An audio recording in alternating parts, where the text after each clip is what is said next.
борим за нашите деца, за нашата здрава средина, за това ще и на нас като локална самоуправа, като община и като градоначалник пред все първият приоритет да имаме жива и здрава средина, в която ще живеят пред все вие като наши дечиња, и како наша една генерација сте живи и здрави пред се.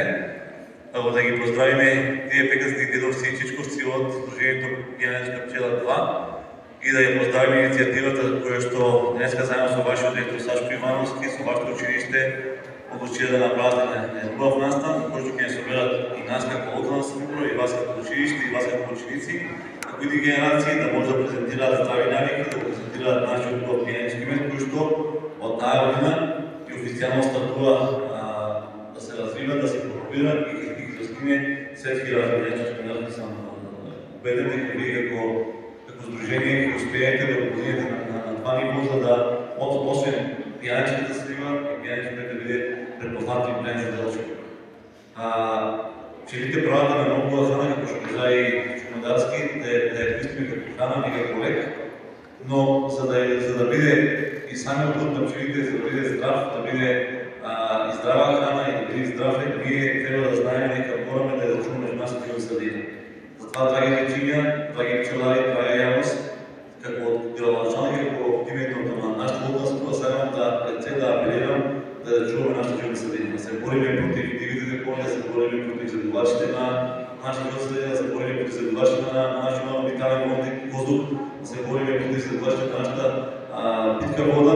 Това е нашата цел. За да имаме здрав мед, да имаме здрава животна средина, morаме ние си да само се бориме. Така да вие сте таа генерација која што треба да надаме водите како повозрасти, како постари, како градоначални, како директор на школа, како професори, наставници, да не чукате главата на нощото, да не предупредувате преку ваши активности, дека мораме да се бориме за това средина.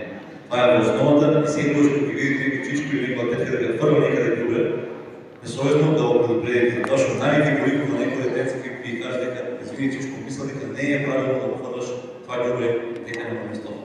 Това ми е порека до вас, молба до вас, да не плюгате по главите, да не критикувате јавно, затоа што критиката од понавање на своето дете е најголема критика. И това ми е најголемата молба и најголемата желба од вас.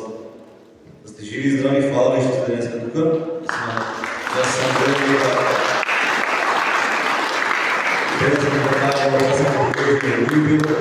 училиште во Делчево, во нашето основно училиште во Кримедописки, во средното општото училиште на Метомитевски Брицо и до година пада се видиме, дай Боже до краја на година да се видиме неколку пати, за да споделиме други практики, други навики и останете во добро здравје, во добро расположение и да ја видиме хубавата презентација на нашето ново сдружение, Генетска пчела број 2, и да ја видиме хубавата точка на нашите хубави пчелички.